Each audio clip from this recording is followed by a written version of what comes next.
Oke, bismillahirrahmanirrahim. Assalamualaikum warahmatullahi wabarakatuh. Alhamdulillahirabbil alamin wa bihi nasta'in wa ala umuri dunya waddin. Wassalatu wassalamu ala asrofil anbiya'i wal mursalin sayyidina Muhammadin wa ala alihi wa sahbihi ajmain. Amma ba'du. Pertama-tama marilah kita panjatkan puja serta puji syukur kehadirat Ilahi Robbi yang mana telah membawa kita, telah memberikan kita nikmat iman Islam dan nikmat panjang umur sehingga kita bisa bertemu Ramadan tahun ini. Semoga kita bisa memberikan amalan terbaik di Ramadan tahun ini, amin.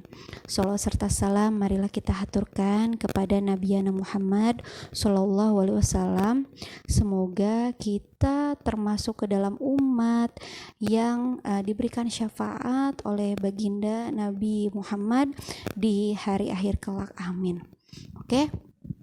Tema tausiah kali ini yaitu tentang keutamaan silaturahim. Dalam KBBI, silaturahim kata bakunya adalah silaturahmi ya, yang mana artinya adalah tali persaudaraan atau kekerabatan.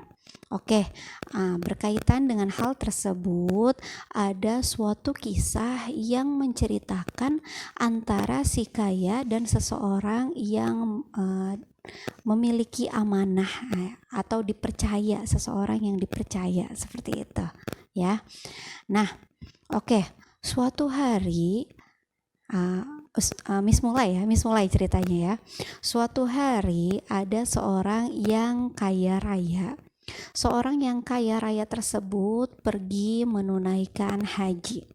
Sebelum menunaikan haji, si kaya raya tersebut menitipkan uang sebesar 10.000 dinar kepada seseorang yang sudah terbiasa atau dipercaya untuk dititipi sesuatu.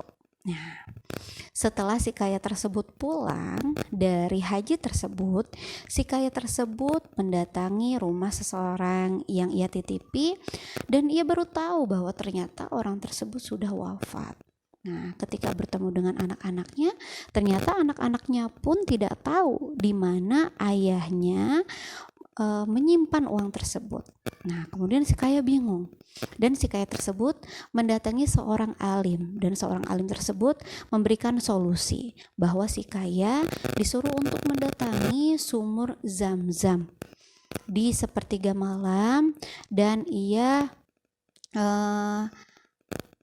harus memanggil nama orang yang diberi amanah tersebut. Apabila menjawab, apabila ada jawaban, maka berarti orang yang dititipi amanah tersebut merupakan seorang ahli surga gitu ya. Nah, kemudian si kaya tersebut mendatangi sumur Zam-Zam di sepertiga malam terakhir. Nah, hai fulan, 3 kali ya. Hai fulan, hai fulan, hai fulan. Tidak ada jawaban. Si kaya tersebut merasa prihatin. Karena apa? Karena 3 kali ia memanggil dan tidak ada jawaban. Itu menandakan bahwa orang yang ia titipi amanah, teman yang ia titipi amanah tersebut bukanlah seorang ahli surga. Seperti itu, dan ia bertanya-tanya mengapa, padahal orang tersebut itu adalah seorang yang biasa dititipi amanah dan orang yang terpercaya. Nah, kemudian ia pulang karena tidak mendapatkan hasil, tidak mendapatkan jawaban dari sumur Zam-Zam tersebut. Nah, kemudian ia mendatangi lagi si alim tersebut ya, orang alim tersebut, karena belum selesai nih masalahnya, belum dapat uang 10.000 dinarnya ya. Nah, kemudian ia menceritakan apa yang ia pengalaman di sumur Zam-Zam tersebut, dan si alim pun berkata, innalillahi wa inna ilaihi rajiun. Berarti temanmu bukan merupakan seorang ahli surga. Dan si orang alim tersebut menyuruh atau meminta kepada si kaya untuk pergi ke sumur yang namanya Barhut yang terdapat di Yaman di sepertiga malam terakhir juga. Nah, kemudian panggil, apabila ada jawaban maka si teman yang dipercaya tersebut adalah seorang ahli neraka, seperti itu ya. Tetapi ya karena ingin mendapatkan jawaban, ya sudah, si kaya tersebut berangkat ke Yaman, dan di sepertiga malam terakhir juga ya, berangkatlah ke Yaman. Nah, kemudian di sumur Barhutnya, sudah sampai di sumur Barhut, dan ia memanggil si Fulan tersebut, Fulan, kayak gitu ya, hai Fulan, kayak gitu ya. Kemudian hanya dengan satu panggilan si Fulan tersebut menjawab. Nah, kemudian si kaya tersebut bertanya, kemanakah engkau menyimpan uang yang aku titipkan? Dan si Fulan pun menjawab, aku menyimpan uangmu di sini dan di sini di dalam rumahku. Seperti itu. Nah, kemudian si kaya tersebut bertanya, hai Fulan, kenapa engkau termasuk ke dalam orang yang ahli neraka? Padahal engkau adalah orang yang baik dan orang yang dipercaya, orang yang memiliki sifat amanah. Kemudian si Fulan tersebut menjawab,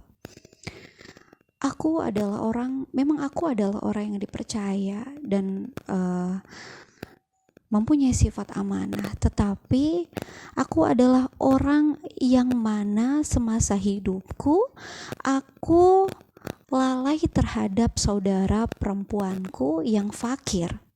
Nah, aku tidak bertegur sapa dengan dia, aku memutuskan tali silaturahim dengan saudaraku tersebut karena dia seorang fakir.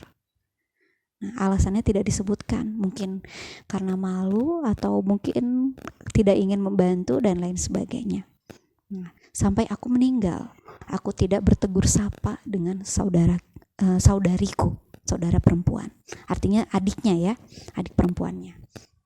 Nah, kemudian si Fulan melanjutkan, jika engkau ingin membantuku, tolong datangi saudariku dan mintakan maaf kepadaku. Ceritakan pula tentang keadaanku di sini dengan siksa kubur yang sangat menyiksaku. Ya kayak gitu ya. Nah, kemudian si kaya tersebut mendatangi rumah teman yang ia titipi.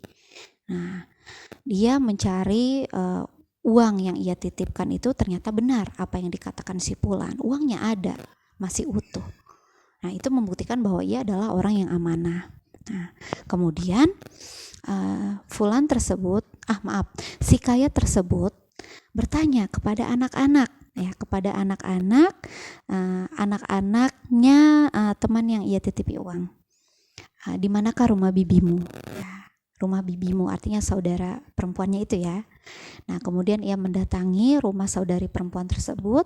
Ia menceritakan keadaan kakaknya yang mana sekarang sebagai seorang ahli neraka dengan berbagai siksaan di sana.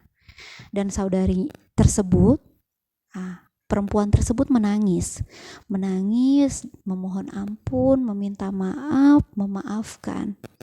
Yang mana kemudian perempuan tersebut kembali menjalin silaturahim dengan anak-anak dari orang yang dititipi uang tersebut. Jadi dia sudah memaafkan. Nah, ketika si perempuan tersebut memaafkan, maka itu akan meringankan si Fulan. Ya, si Fulan yang suaranya terdengar di sumur Barhut tersebut akan meringankan dari siksaan karena oleh akibat memutus silaturahim. Nah, dari sini kita tahu bahwa silaturahmi itu sangat penting ya, sangat penting. Rasulullah Shallallahu Alaihi Wasallam bersabda, tidak akan masuk surga seorang pemutus, dalam artian yaitu pemutus kekerabatan ya. Nah, kita sudah tahu ya dari cerita, dari hadis, dan di bulan suci ini adalah momen yang baik untuk menyambung silaturahim, dari sholat tarawih, bukber bersama, sahur on the road ya, kemudian berbagi takjil kayak gitu banyak sekali. Bahkan di penghujung Ramadan, Idul Fitri ada kegiatan namanya halal bihalal ya. Nah, semoga di Ramadan ini kita mendapatkan kesempatan untuk mengumpulkan pahala sebanyak-banyaknya, untuk menjalin silaturahim sebanyak-banyaknya, sehingga di akhir Ramadan kita akan lulus menjadi manusia yang suci kembali. Amin ya robbal alamin. Oke, nah, insya Allah ya Kak ya. Nah, sekian tausiah dari Ustazah, dari Miss. Semoga bermanfaat untuk kita semua dan bisa menemani kakak untuk menemani berbuka. Selamat berbuka puasa. Wassalamualaikum warahmatullahi wabarakatuh.